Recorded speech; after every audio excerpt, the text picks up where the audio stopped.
Welcome to the Eat Your Content podcast, your home for all things food and pop culture. I am always your host, Rich Herrera. Just a reminder to follow me on socials on Instagram, Twitter, Facebook, TikTok, YouTube, at Rich Herrera and at Eat Your Content. So a couple of program reminders before we get started. It's my 50th episode today. I didn't even Oh realize it until wow. yeah, I know. I didn't even realize Wow. Look at I was there. preparing for the episode and I was like, oh my goodness, it's my 50th episode, just gone in a flash. Well, So I've been doing congratulations, this. sir. Thank you. Thank you. I've been doing this about a year and a half, barely a year and a half now. So I got 50 episodes in. So I want to thank everybody for your support and listening and watching now that I'm on YouTube. So to celebrate the 50th episode, I launched the Eat Your Content merch store. So if you like what you hear, support the podcast, buy some merch on my merch store. I'll put the link in the comments and in the show notes. It's through TeePublic. So if you are familiar with some graphic tees, some fun little things through TeePublic. They are supplying the shirts. I supplied the logo. Each sale, I get a little bit of percentage of that. So go on to the TeePublic website and click that link and buy a shirt, buy a phone case, buy a sticker, and help support the show.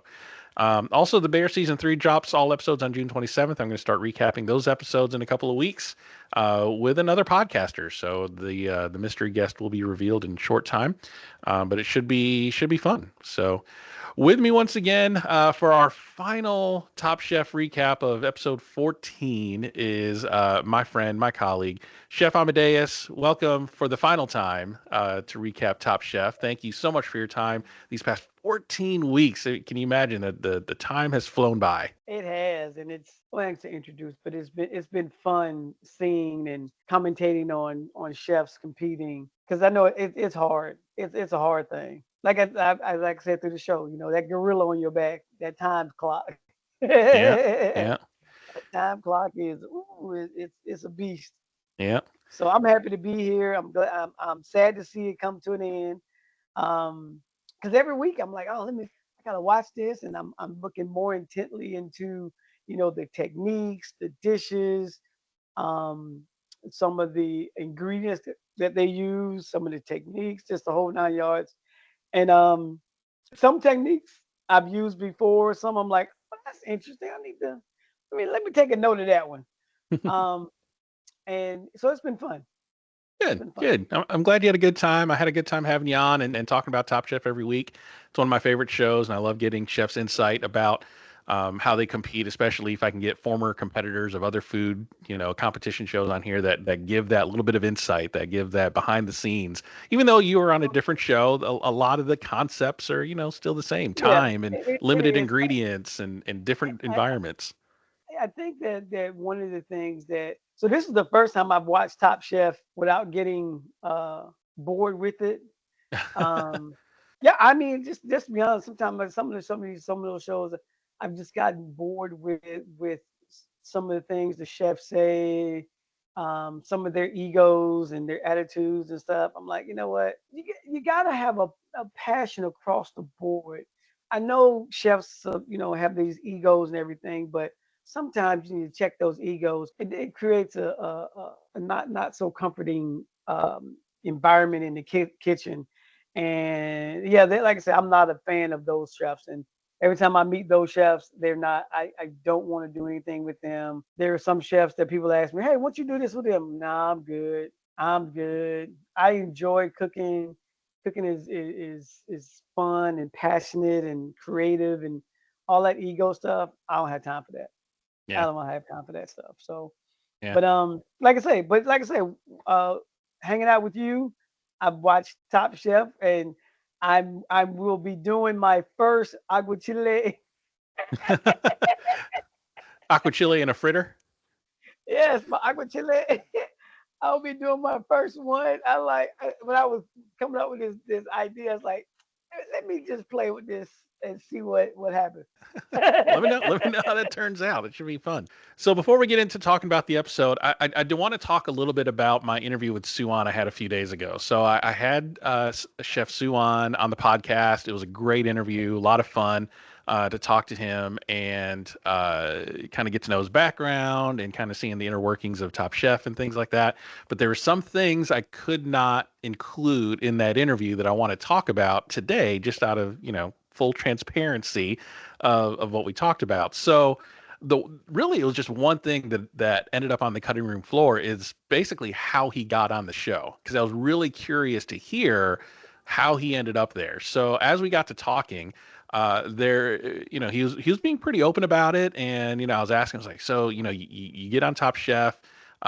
There's a prevailing theory that you were like an alternate that wasn't really supposed to be there. And before we could really get in deep into that conversation, there was a rep from Bravo that was on the call with us and stopped us and said, okay, we can't really talk about that right now. So if we could just move on and talk about his experience on Top Chef, and we don't want to talk about casting all too much. I'm like, all right, well, that's cool. That's fine. I'll cut it out of the episode. So I did, but now the series is over. So I feel safe to to talk about this.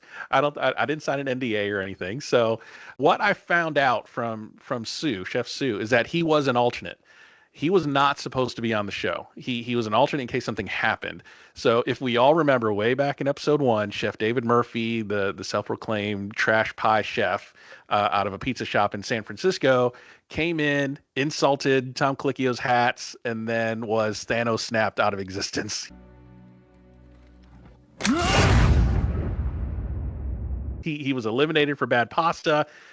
Everybody thought, okay, well, we'll see him in Last Chance Kitchen. Did not happen. We get to Last Chance Kitchen. He's not there. Sue is there, and he has to win five top Last Chance Kitchen challenges to get into the competition. So we all know the story. So come to find out, he got called from Top Chef with very little notice to come on to the show. And like, hey, you still interested in coming to Top Chef? And he's working, right? So he's working at his restaurant, Adelina in Chicago. And he's like, yeah, I mean, I guess so. I guess I can come on. He didn't know he was going to go in through Last Chance Kitchen. He didn't know the circumstances of what was going on. So he was an alternate. He should not have been there. And I thought that was very But interesting. what did I say? What did I say when David got there? It made me mad because there could have been someone else in that spot that would have done a lot better and appreciated being in that slot. He didn't appreciate being in that slot. It was a wasted slot. Yeah. So when Sue got in, he appreciated being in that slot. He brought his A game, he brought his chef game, he brought everything over there. But this dude David, he didn't appreciate it. He was like, "Well, I'm on Top Chef. Dude, this is first episode. There's 13 more weeks left. Don't get that ego and that chip on your shoulder at this point. It was just ridiculous. Even though he was on my team, I think he was the only person on my team that I'm glad that left the show. Yeah. Because he was just too arrogant for me. Yeah, so I got to thinking after he told me that is this what if in my head. Like, what if Sue was in there from the beginning? Like, how far could he have gotten? I mean, he got into the main competition, which was great, and he made it pretty far. He made it past Restaurant Wars, and then lost. He ended up in 7th place, so not bad for having to fight his way through Last Chance Kitchen. But you got to wonder, like, how would he have done had he been in the main competition to begin with, and some of those challenges that required a lot of creativity, like the architect challenge, the Frank Lloyd Wright challenge, and some of those. And so you got to wonder, like, how would he have done had he been in there the whole time? He beat 5 chefs to get in. Yeah. So I mean, he would at least made it to the 5th round. Yeah. Yeah.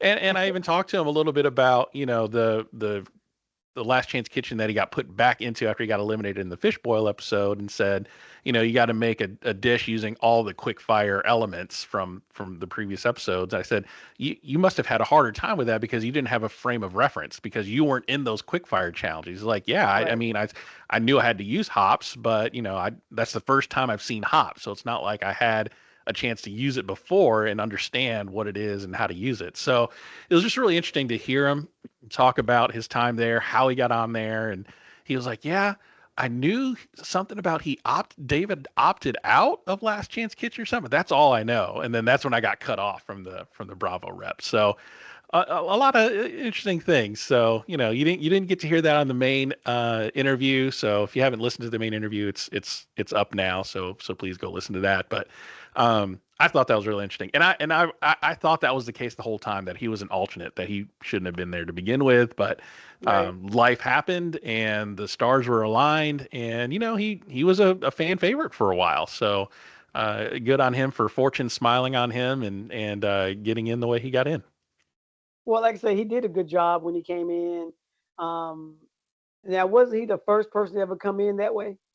Yeah, he's the first person ever to come in through Last Chance Kitchen and get into the main competition that way versus, Wow. starting out, you know, That was that. Like I like say, everybody he else. he came in. He came in, killing it. And I think of all the dishes he did, the for me, the most impressive one had to be the Caesar salad. Yeah, that was there's an interesting story that he talks about in the interview. So if you haven't listened to it, go listen to it. But he calls that his Sue twist with that smoked Caesar salad. Because I talked to him, I was like, "What were you thinking doing a smoked Caesar salad? That's crazy." And so he tells a little bit about that. So Well, here's the thing. I've done the grills and put a dome and smoked it, but I think his presentation was just spot on. yeah, The, yeah, pre- the it wasn't so much for me a smoked Caesar salad. It was his presentation on it. You know what I'm saying? So my right. hats off to him. He did a good. Like I said, I like Sue. I'm a fan of his, Yeah, especially me the too. way he came through and fought through and everything like that. So yeah, like I said, if he would have came in from Jump Street, he would at least been you know sixth place, be right there in the fight in the thick of Yeah, things. So yeah, so yeah, like I say, great job, great job. yeah. So Chef Sue, if you happen to be listening, I hope you're listening. Thanks for being on the pod. I appreciate it. Had a lot of fun. So go check out his episode number 49. So go check that one out anywhere you get your podcasts. All right, so let's get right into the finale here. So the challenge, as with all other challenges for the finale of Top Chef, make the best four-course meal of your life. Again, just kind of a wide open challenge. Do whatever you want to do. Just cook the best four-course meal. Um, as if $250,000 depended on it. So Yeah, uh, that's all. That's that's all. all. Just 250 grand, just a quarter mil. So we have a lot of guest judges sitting at the table. We have Top Chef Canada judge David Zilber, restaurateur chef Bricia Lopez, James Beard Award winner. I'm going to screw this up. Justin uh, Pinche Chunsky. I don't know. I'm pronouncing that wrong.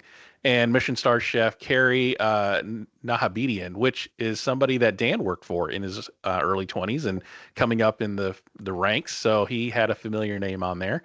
And we had a special guest judge that went unnamed, turned out to be Emerald Lagasse. So that was kind of cool. So cooking a four-course meal, it's hard to do it by yourself. So they had the last six previously eliminated chefs come on to be picked for sous chefs. So we had Laura, Kalina, Manny, Michelle, Sue, and Amanda lined up old style dodgeball pick 'em, and they drew knives. So Dan got first pick. He picked Amanda immediately. Yeah, Danny picked Manny. Savannah got Michelle. So that left three unpicked, and that was they decided enjoy the ship. So the real winners were the ones that didn't get picked. They were the real winners. They just got to chill and relax on a cruise ship and not have to slave away in a hot kitchen. But I love a good mini draft at the end of the season. Who would you have picked for your sous chef if you were in the finals and you drew a knife? Who out of those six would you have picked? either Michelle or Laura. Manny, you know, he scares me. Yeah, I thought about that for a second. I was like, why did Danny pick Manny? I You because know, he's they have that bromance going on. So I mean, maybe, I guess, not as much as Manny had with Kevin, but I'm wondering if Danny, because as we watch the episode unfold, Danny was kind of a taskmaster in the kitchen there. He was kind of he was but you know yeah, what? put him on a Here's short the thing leash. though. This is what I would say. If you listen to Manny, Michelle, and Amanda, they were there for their friends and they all said, yes, chef. Yes, chef. check this chef. You see what I'm saying? Yeah. That's where the ego stops at the door. You're here to help your friend out. It's not about you. It's about helping somebody else. Man, all three of them were like, "Yes, chef. Chef, is this how you want it? Chef, turn around, chef. Here's behind you." That's that's the that's the respect that I appreciate with some chefs Yeah. is they really like when I was in Haiti and we did the stars under chefs under the stars. Man, when I tell you, we had chefs from the U.S., from France, from Canada, from the Caribbean, and we all was helping each other plate our dishes, and it was just amazing.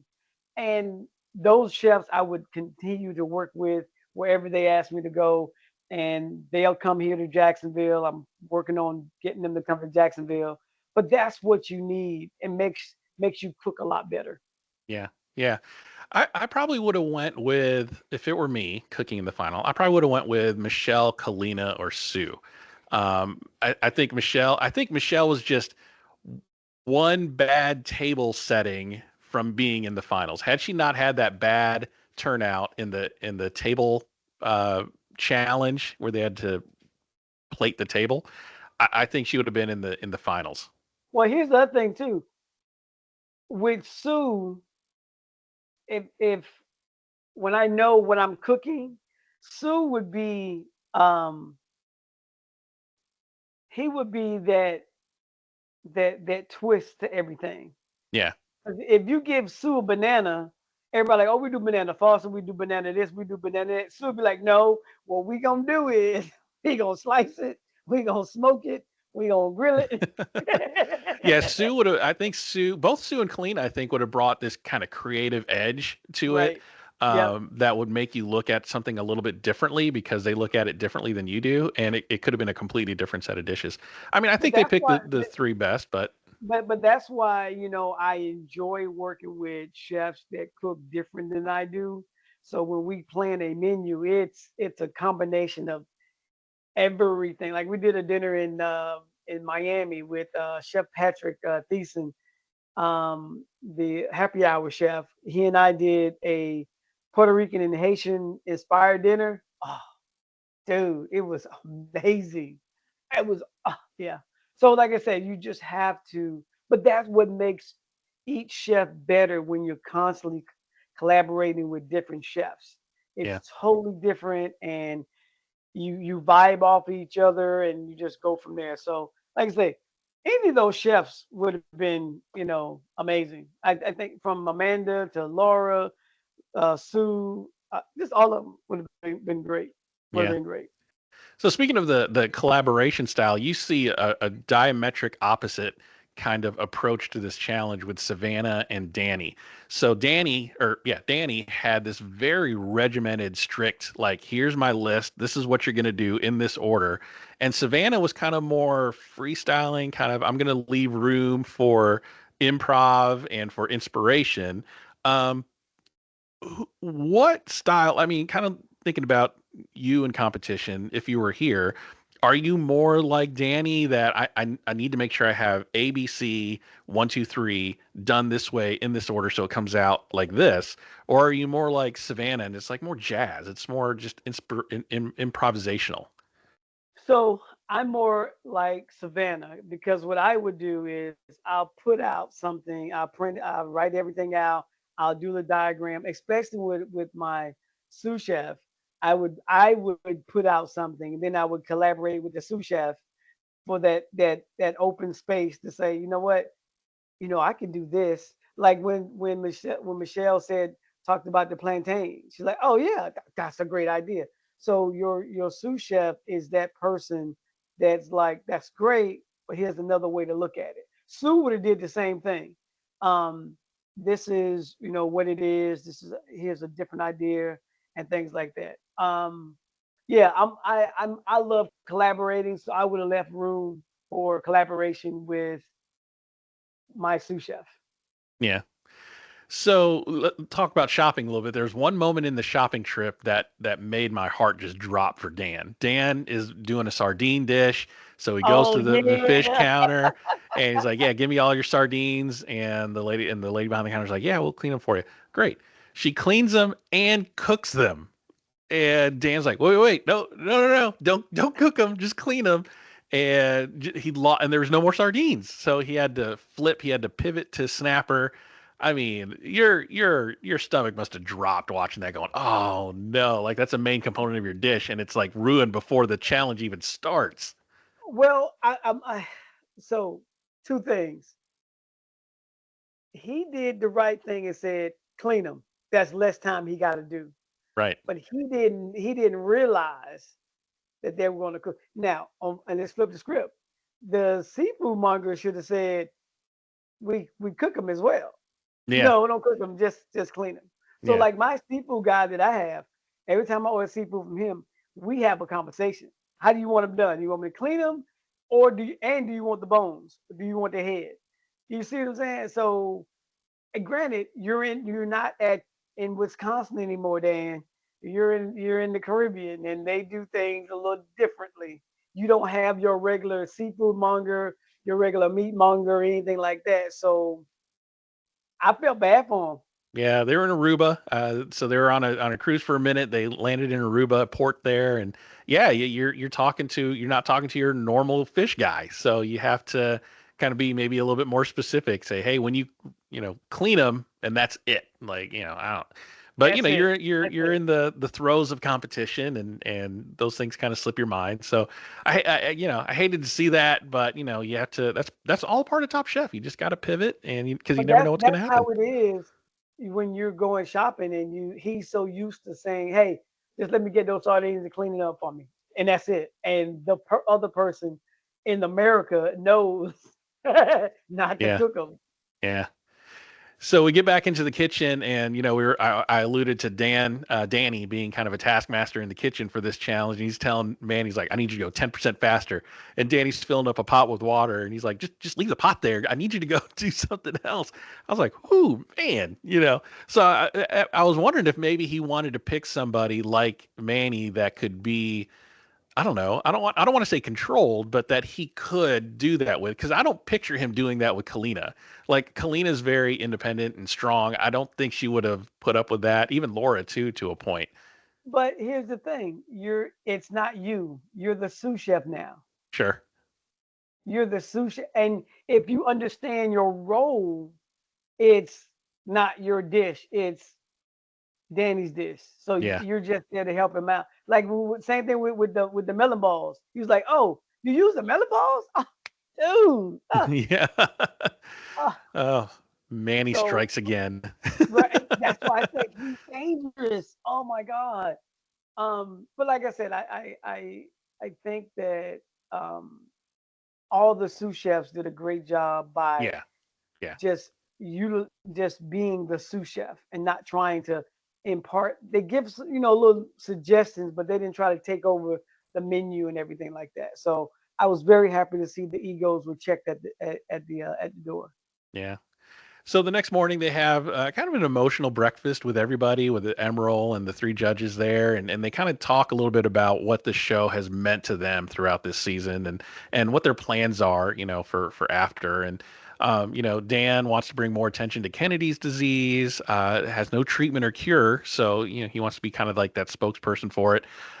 Danny's opening a restaurant, after Top Chef, and Savannah left her job as an executive chef to go on Top Chef. So I've talked to Top Chef alumni in the past. I've talked to Kenny Gilbert and Buddha Lowe and Sarah Bradley, and all of them had this common refrain of, even if you lose on Top Chef, you still win because of the exposure that comes with that show. I'm Yep. sure I'm sure Dan's going to be a great spokesperson for Kennedy's disease. I'm sure there's a nonprofit out there that's going to want to bring him on as a spokesperson. Danny's restaurant is going to get all kinds of exposure once it's open, and I'm sure Savannah, if she doesn't have a job now, I'm sure she does. She's going to have her pick of jobs, as an executive chef or a CDC at a high end restaurant, and she's going to be working somewhere. So, even you yourself haven't been on Food Network. I'm sure you have. been able to use that platform to get exposure and things like that. So looking at this this refrain of even if you lose, you still kind of win. Do you agree kind of with that statement a little bit? Yeah, but here's the thing. I totally agree with that. But you have to. One of the things I always tell folks when they tell me they get ready to go on television or compete anything is you got to have a exit plan. So win, lose, or draw, what's your next step? What's your platform going to be? How are you going to take advantage of your 15 minutes of fame? Um, I do mine working with high school kids, um, and it's because I want to see the future of this industry blossom, and I want to see it from the different way where I saw it when I was coming up through the ranks. And so that's why I try to do dinners and invite young cooks and young chefs to come and work with me and the older chefs so they can see what a plating looks like, see what different techniques, so they can see like, wow, there's a lot more out there than what I've seen. Because me born and raised here in Jacksonville, I saw a lot of things um, on television and magazines and everything like that. But it wasn't until I moved to Seattle that I saw these things in person that I can grab and touch and go get. Versus here in Jacksonville, you got to special order things or know the right people, the right farmers. And so that's what I'm trying to do with these dinners that I'm going to be hosting here in Jacksonville is trying to get these young cooks and these and caterers and everybody to come and work in the kitchen with me and my chef friends so you can learn a different technique, a different flavor profile, so you can elevate so it'll help elevate the food scene in Jacksonville. Because right now it needs a punch in the gut because a lot of people are doing the same thing with a different price on it. Now Yeah. there are some chefs out there that's killing it right now. I mean, in Jacksonville, you got Jazz Moore, you got Lewis Walker, you got Josh. I mean, there's a lot of folks out there doing some stuff. And so take that platform and use it for good and not for evil with the egos and all that good stuff, not wanting to help anybody, give people the information. A lot of chefs hold back information. You Yeah. ask them something, they're like, oh, no, I want to tell you that. Like, dude, really? Yeah. I can Google it, but come on, man, give me the hookup. Yeah, just to kind of piggyback on what you're saying there, if I see one more taco spot open, I might flip out. So I'm just saying, Jacksonville does Here's the not need thing. another You say taco spot. tacos. Listen, you say tacos.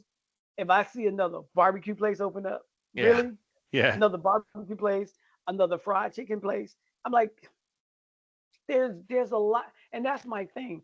Even with Southern cuisine as a whole, there's so much more that can be done when you're doing Southern cuisine. I mean, like I take scallops and I'll make a smoked corn crusted scallop, serve it on a bed of a collard greens, drizzle with a collard green oil and a carrot oil.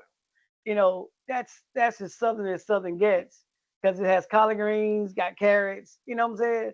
yeah, But it just but that's why when I'm doing these dinners with my chef friends, people can come and dine and be like, wow, that's never. Ooh, that's a little different. And the cooks and chefs that are in the kitchen with us, they get to see something different and take those techniques. We're not hiding them from you. Like I was with Sean Loving and Chef Shula in New Orleans, the two certified black, the only two black certified master chefs. And Sean told me, he said, I was working with both of them, and he walks in the kitchen. He said, hey, chef, what you doing? I said, just trying to steal me some recipes. He said, oh, no, don't steal them. We'll give them to you. And all those master chefs that I had the honor of and pleasure of working with was so open to give you information that, hey, you go, this is how you do this. Oh, here's the technique. Chef Shula, same thing, very open to help you out because he wants to grow the industry. Sean Loving. I mean, all these chefs was just like, tell me what you want, we'll give it to you. yeah, And that's how I want to be because I've learned from somebody that same way. yeah, So that's why I'll be hosting dinners with different chefs that's coming in town, and we're gonna do some fun things here in Jacksonville. So thank you for having me on your show, on your podcast, because they've been looking at the podcast like, okay, you got a little bit of insight on there. Yeah, so hoping for Dan, Savannah, and Danny as they continue their journey through the culinary industry post Top Chef. That like you were saying, they don't gatekeep things, that they help educate and elevate the food industry in their respective areas. So yeah, let's talk about meal service, the four courses of their lives. Looking at the first course here, we had Dan with a tuna tartare and a ruby red grapefruit Caribbean pepper puree, garlic chips and black garlic labna. Savannah did a saltfish fritter, sweet potato puree, pickled mussel, and habanero honey glaze. Danny did a scallop and habanero leche de tigre with breadfruit and nori tuile. They said Dan's dish was the loudest, but they couldn't differentiate between the texture of the tuna and the grapefruit. But one of the judges did like the spice. Savannah's course was a great way to start the meal. Tom thought it was a harmonious and had good spice. It was nicely balanced. Emerald thought it did a great job with the fritter. Danny's dish was beautiful, and the way he mimicked the scallop shell, and the scallops were pristine, but they were undersalted. So kind of looking at this first course, they start the race, right? Who do you think kind of won this first course? If as you were watching, we couldn't taste it, but just based on the feedback that they got, how it looked, and watching them cook it, who do you think kind of maybe won this first course to you? I like Dan. And see, when they said they couldn't differentiate between the fish and the grapefruit. So when you sous vide something, you gotta finish it. And Yeah, finishing it is searing it to give it some color, texture. texture, Hmm. all those things there. So I was disappointed that he didn't do that. Danny, beautiful dish, but it's those little things that's the salt. I mean, Yeah, you could have did a finishing salt on that scallop shell. He could have did yeah. a finishing salt on that. Um, so yeah, and then Savannah, like I said, all of them was good, but I was leaning toward Dan. Yeah. I'm thinking just kind of based on the feedback, I feel like Savannah has the early edge in this first course with what she made. I didn't hear a lot of, I don't want to say negative, but I didn't hear a lot of negative feedback from the judges with Savannah. With Dan, you heard the texture issue. With Danny, you heard the seasoning issue. So I think the early start goes to Savannah for this first course, personally to me. Well, Uh, they did say that was this is how you start a meal off. exactly, exactly. So So yeah, so let's see how the second course goes. So for the second course, Dan did a grilled snapper, braised pumpkin, and smoked snapper dashi. Savannah did a spiny lobster agnolotti, lobster broth, smoked Marcona almonds and grapes. Danny did smoked mussels with plantains and cabbage, smoked mussel mayo, and fries with a herbs puree. Dan's dish was a perfect umami-ish song to seafood, according to the judges. Emerald thought it was simple but executed perfectly. Tom thought the dashi was flavorful. Unfortunately, this is where Savannah kind of tripped up. Had a great first course, but really tripped up in the second course. The pasta dough wasn't cooked right. It wasn't made right. When Kristen said, "What was your egg to flour ratio?" Something went wrong. Something yeah, went wrong yep. because she thought it was dry and brittle. Tom liked the rub, but it was a little salty, and a lot of lobster flavor comes through. But Justin felt one of the judges felt that the almonds got in the way of that pasta. They loved Danny's charred cabbage, but they found it hard to eat. Gail didn't exactly know how to kind of work her way through it. So if we're looking at winners on this one, I'm thinking uh, I don't know. I mean, I don't know. I think Dan kind of Yeah, has the edge on this one. Savannah for sure, unfortunately, didn't do a great pasta. And Danny had something that was kind of a little unwieldy. What do you think? well, let's go back to Danny. I always tell people, and I've learned this. So I used to be a gopher when I was in Seattle. I would help out with ACF competitions, and people like, why do you want to be a gopher for these things? Because you get to hear exactly what the judges are saying. You get to see it up close and hear it. And one of the things they always talk about is it customer friendly? And Danny's dish was not customer friendly. Yeah. It's beautiful, but it's hard to. it's just not customer friendly. Yeah. That's a big thing when you're doing plated dessert. I mean, plated dishes. Is it customer friendly? And it's simple things like leaving the shrimp tails on a shrimp dish, stacking things and don't know. Like she said, she didn't know how to attack it. Hmm. That's just it's just yeah. So saw that one coming. Um, and it's just yeah, that's sad when you don't know how to eat something, Yeah. because the thing about this, they're all dressed up, so you don't want anything too sloppy that they're just going to drop juice. You pick it up and something's going to roll off the plate and hit the table, hit your clothes. It's those kind of things. Right. And then how do you want the customer to eat the dish in terms of the perfect bite, right? So if you make it hard for them, they're not going to eat it in the way that you intended, and they're not And going you to should, get maybe like the she said, like she said, you should have told us, gave us the instructions on how to do it. yeah, because then you're not getting the flavor profile that you want them to have. So, yeah, make it simple. Unfortunately, Danny didn't do that one. So, I think Dan has the edge on the second course. So, if we're scoring, I'm thinking Savannah's got one, Dan's got one, right? So, let's move on to the third course. Dan did an oxtail ragu with dumplings, tomato concasse, picked leaves of cabbage, carrots, and scallions. Savannah did a seared grouper, Ipa spice, mofongo plantains, and flying fish roe butter sauce. Danny did a spiny lobster with salsa matcha, squash, persimmon, and choza sauce. Emerald thought Hmm. Dan cooked the oxtail well, called it rustic. Tom thought the stew was a little sweet, but the acid worked well. Gail loved it, liked the dumplings particularly. David, one of the judges there, loved the complexity of Danny's course. Some of the table wasn't sure about the raw pumpkin. Carrie loved the squash and persimmon, but the lobster was undercooked, so that's not great. And we saw Danny having a little bit of trouble with the lobster in the kitchen. He tried to steam it, didn't work, and then they threw it in boiling water, didn't quite get it to temp. Savannah made mofongo, but it wasn't mofongo, and Tom No. actually called it mofongno. Tom with the dad jokes. And Kristen didn't think it was anything like mofongo. Like you got to be careful in naming something. If you're calling it Yes, something, it better at least resemble it. I'm Um, telling you, I'm judged where we look at what you put on the menu and what it is, because all these chefs know what mofongo is.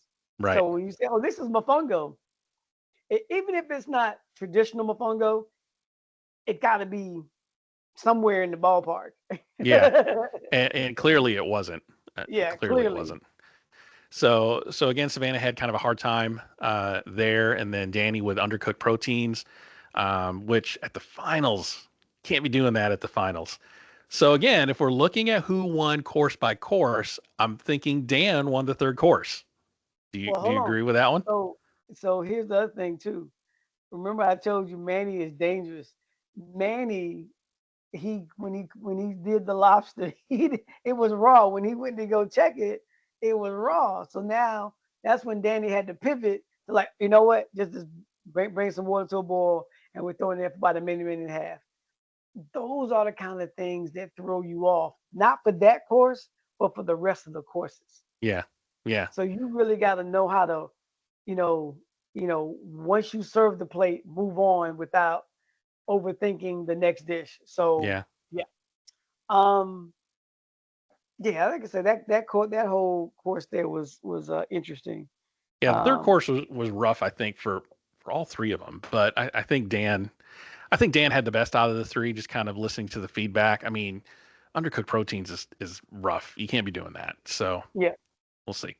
So the fourth course is our dessert course. So we had Dan. He did a yogurt mousse, coriander olive oil, grilled pineapple, and salted phyllo crisp. Savannah did a hummingbird banana upside down cake, lime and pineapple granita, rum coconut sauce. Danny did a paraga con leche, melon sorbet, avocado toast, and candied seaweed. Pulling out this candied seaweed, that was boss. I mean, that I was told listen, what did I say? Some things I was like, let me put that on my to do list. That was nice. that was a slick move. That was a Danny move right there, and a condensed milk stamp there at the end. So Danny's dish brought elements of the sea beautifully, said one of the judges. Emerald thinks the seaweed added just what it needed. Gail thought the sorbet was great with the nuts and the seaweed. Kristen called it the perfect end to his progression. Carrie thought the pineapple and creaminess of Dan's dessert was well done. The other judges appreciated the use of the basil. Tom loved the flavor and thought the use of the phyllo was clever. And Emerald liked the flavor of the pineapple and rum in Savannah's cake, and the sauce complemented it really well. Tom loved the salinity in the sorbet, and one of the other judges called it kind-hearted. I don't understand that feedback, but I love hummingbird cake. So when I saw Savannah made a hummingbird cake, I was kind of intrigued because I love hummingbird cake. I don't see it a lot on menus, and it's delicious. This pineapple, really super moist cake, it's traditional in the South. So I think in the fourth course, a lot of them really kind of pivoted from that third course and did really really well. What was your take on this final course here? Presentation was well.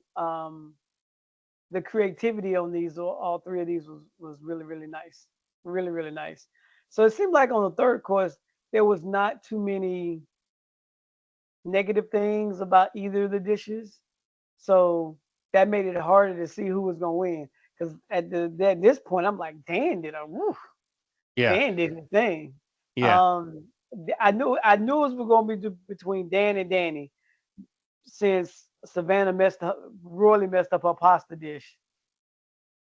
Yeah, I agree with you there. I think Savannah got she didn't really nobody really face planted, but I think Savannah got way too much criticism for her to be the winner. So I think immediately she's out. Unfortunately, she Right. had a heck of a run running up to the finals. But I think once that's whatever happened in that 6 weeks, didn't quite get her groove back for this two-part finale. So I think it was safe when I was watching it in real time. I was like, okay, I think it's safe to say Savannah's not going to win. So it's really between Danny and Dan, Yep. and thinking about, okay, who made some critical mistakes, who really showed some creativity there at the end. Um, so let's kind of talk about judges table for just a second. Um, there's a lot of highs and lows. I think though Danny had the worst critique with the undercooked lobster and the unseasoned scallop. Uh, Dan's worst critique was that he had a weird texture on his tuna dish. I So know. That's why I was like, it gotta be. it's got to be Dan, right? It You were gotta watching be this, right? Dan. You watch the edit. I'm watching the edit, and I'm thinking back to the previous episodes. Dan was really featured a lot, so I feel like he got, like, quote unquote, the winner's edit. What they talk about, the winner's edit in these reality TV competition shows. So you're being led to believe that Dan's winning this thing, and then they named Danny as the winner. So Danny's I, Top I, I Chef. was I was shocked that Danny won because he did undercooked lobster. Yeah, so I gotta wonder, like, the winner of Top Chef had underseasoned scallops and undercooked proteins. I'm kind of dumbfounded. Hey, I'm glad for Danny. He said he's the first. Well, they said that he's the first Puerto Rican, Dominican, Muslim Top Chef. He won a total of $303,000 on top. So he won the $250,000 plus all of his quick fire winnings. So a total of 303,000. He's the biggest money winner in Top Chef. But man, I gotta wonder the way they edited it and the way that it looked and the critique that he got. I mean, I got to wonder, was candied seaweed that much of a winner to overlook undercooked proteins and undersalted scallops? Did we get the right winner? Did we get the right I winner is don't what I'm think so. asking. I think Dan should have won that. I'm going to agree with you. I really think And keep in Dan should mind, have not won this Dan. thing. What Dan was not on my team. Dan was on your team. Yeah, But I thought Dan. I was literally like, oh, Dan got this. yeah, When he put up when Savannah did her pasta and Danny did the lobster, I'm like, Dan got this. you're right. Dan, come on, Dan. Yeah, Dan. I was disappointed. I mean, I was watching too. I was like, nobody's going to win with undercooked lobster. No, nobody's going to win with undercooked lobster, and he won with undercooked lobster. I mean, And under seasoned scallops is like, under seasoned scallops. So that's two. Again, the edit. What was shown is that he was critiqued more than Dan. So I don't know if the point of that was to create some sort of false sense of suspense, Maybe there was more negative critiques on Dan that wasn't shown. I don't know. But the way it made it look was like, okay, Dan's going to win this thing because man, you just do not undercook lobster in the But here's finale. my listen. This is one of the reasons why I stopped watching Top Chef. Yeah, I'm gonna tell you, if it wasn't for you bringing me back into the fold, no, seriously, if it wasn't for you bringing me back to literally watch Top Chef, I wouldn't have watched it. I would have glanced, saw a couple of clips or whatever. Like you say, Danny, you did you had uncooked protein and you won. How is that? So that means you were the best of the worst then. Does that make sense? Yeah, yeah, and what really, I mean, look, I love Top Chef in general, and I'm predisposed to like Top Chef, even underwhelming seasons like season 21. It's kind of like the Marvel movies. I'm a big Marvel movie fan, love them, but everything after Endgame has kind of been lower in quality, but I still like them. I'm still gonna watch it. I'm still gonna go to the movie theater and watch. I'm still gonna flip on Disney Plus and watch the latest Marvel show. I'm still gonna turn on Top Chef and I'm still gonna watch it. And the reason why I feel like I'm being kind of hard on Top Chef this season is because I love it and I want to see it continue to succeed.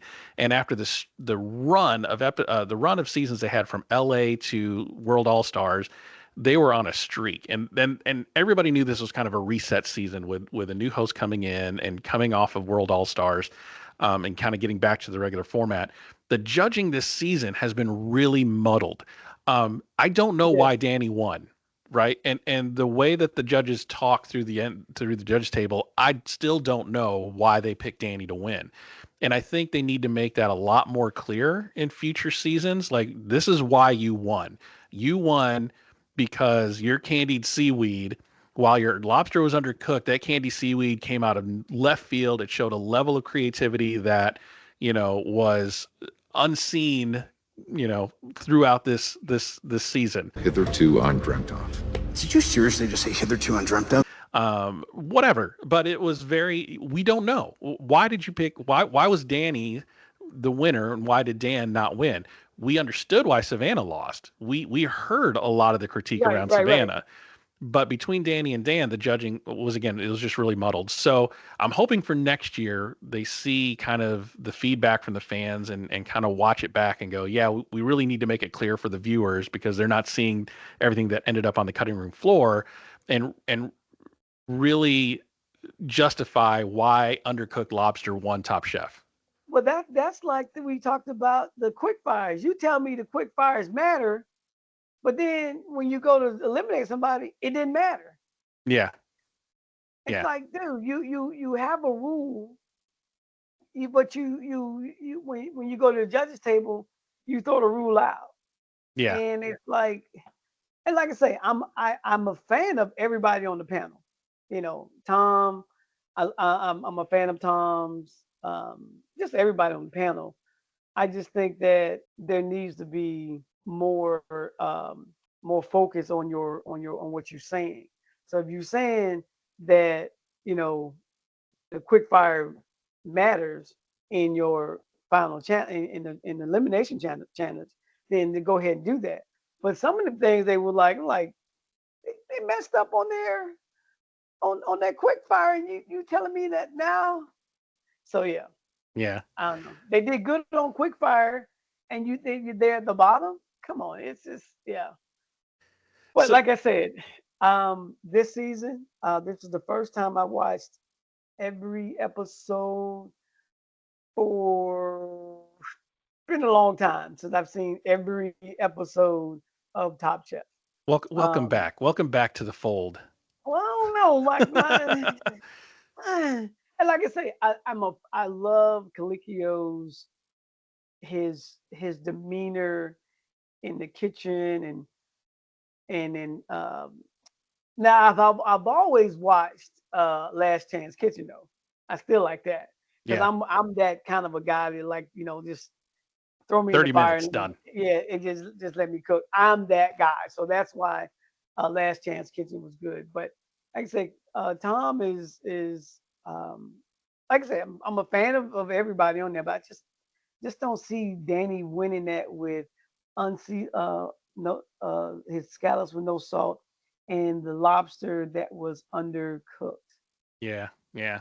So some final thoughts for me on this season. So my wish list for next year, on the off chance that anybody that makes Top Chef is listening to my podcast, on the very long chances that they're doing that. A couple of things on my wish list: quick fire, no immunities. No immunities. I want every challenge to matter. So I think we can get rid of immunities and it'd make a much more compelling show. Because one thing that I don't like seeing, and you haven't seen it much in the later seasons, but you have seen it in some, they get immunity and they just kind of phone it in the elimination challenge and don't really do anything. I want everybody cooking their best. So no Right. immunity. Uh, Make the quick fires all money challenges or give them some sort of advantage in the elimination challenge. No immunity there, but don't make them matter, make them not matter, whatever. Give them a prize. Sure, I love the quick fires. Let's do that. So get rid of this convoluted quick fire process. Those three things, I think if they do that, I think it'll make a much better season. And we kind of beat up on Top Chef a little bit this season, talking about the underwhelming cookery overall, some of the muddled judging. But one thing that was right was Kristen Kish. Kristen Kish was great in her first season out, watching it all the way through, all 14 episodes. I mean, she walked into this as if she's always been there. So I didn't miss Padma, right? And I think that's the biggest compliment that you can give when Padma's been on the show for as long as she has, and you have a new host stepping in. There's always like, are they going to measure up? But I think Kristen was the perfect choice, and I think her career overall kind of led her to this moment of hosting Top Chef, coming full circle in her career. But she was great. I thought she was excellent. Again, I didn't necessarily miss Padma. She just came in, stepped into that hosting role, and was brought a lot of joy and a lot of levity to really an average season. So, what about you? Any final thoughts about this season? The host, I mean, like I said, I was a fan of hers. Now, on her show, I watched her show because I was a fan of hers. Yeah, I watched her, and I've watched her grow from that young chef to now with all her shows, her travels, the exotic places and things like that. And so for her to come back and do this show, it's complete full circle. She even said Emerald judged her, and when she was on, the whole 9 yards, and for her to say those illustrious words, it was she got choked up about it, and I can understand that. I really can. yeah, So I many blessings to her and continued success on what she's doing. Um, I just hope that next season that there's more passion in their cooking. Like Tom said, it's like, cooking 101, like some culinary student trying to impress somebody. I want more of the architect cooking when they nailed it and banged it out real nice. So yeah, like I said, it's just like I said, my first time watching every season since I want to say since the host was on there, and yeah, like I said, you got me in here, sir. I know I hit you up like, man, dude, let's do this. I'll do it. I'll do it. And I didn't know what to expect from the show, from Top Chef, from doing the podcast with you, what your inputs would be, what your take was on going to be, and I hope that I brought enough information and spotlighted a couple of things that people can be like, wow, never thought about it in that particular way. Like the way that I'm pushing for female chefs to go, step out and do their thing. By all means, it's crazy. And like I said, these female chefs, it's a boys club. So every time I see a female chef that is rocking it out there, I'm on board. And one of my favorite female chefs from Top Chef is Tiffany Deary. hmm Big fan of hers.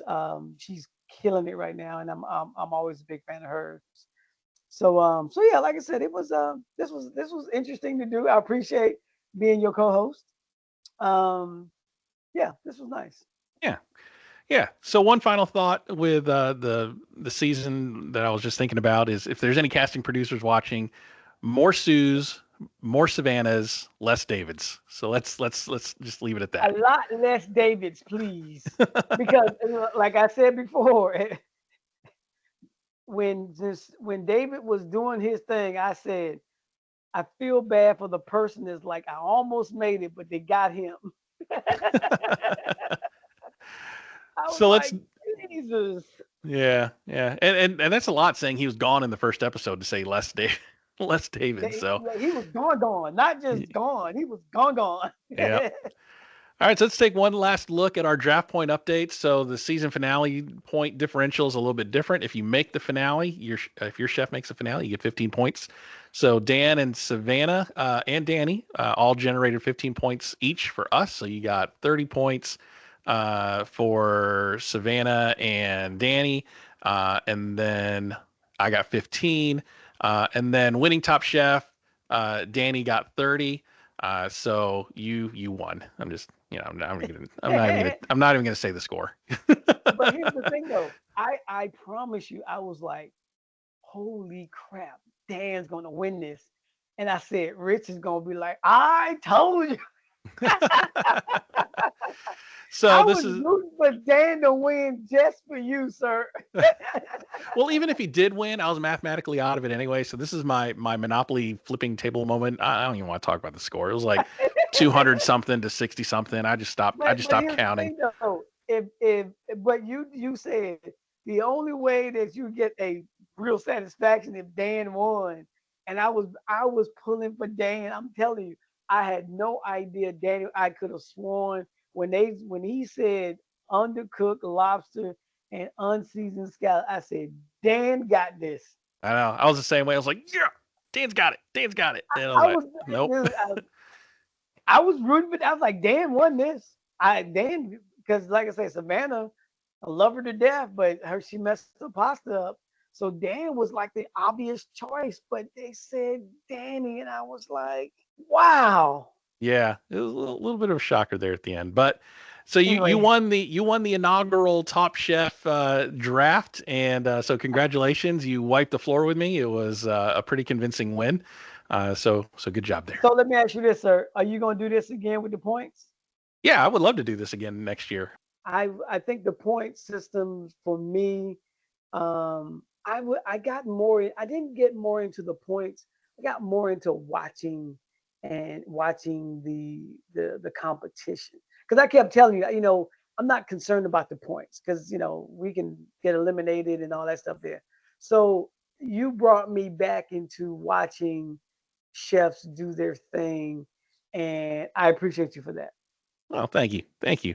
Yeah, it was a fun 14 weeks covering this with you and talking about all the different ins and outs of the show and the chefs and techniques and things like that. So, one final time, want to roll out the red carpet for you. What do you got going on in the next couple of weeks that people should be tuned into or maybe can catch you out in the wild? Yes. So follow me on Instagram at Chef Amadeus. Um, and my website is chefamadeus.net. But always follow me on Instagram. So I have a couple of dinners that are coming up, classes. Going to be doing grilling and wine tastings. They'll be coming up. So follow me on Instagram. Facebook is fans of Chef Amadeus. Check me out over there. And yeah, follow me on social media to get all the good stuff going on. Awesome. Awesome. Look forward to seeing what you got going on there. Don't forget to follow me on socials at Rich Herrera and at Eat Your Content on YouTube, TikTok, Facebook, Instagram, Twitter. And also check out the merch store. So check out the link in the show notes. Check out the merch store, buy a shirt, buy a pillow or something, and support the podcast. This thing doesn't make any money, so I'd appreciate the help along the way. But Chef, thank you so much for being on the pod these last 14 weeks. Had a ton of fun. Look forward to working with you again in the future. Look forward as well.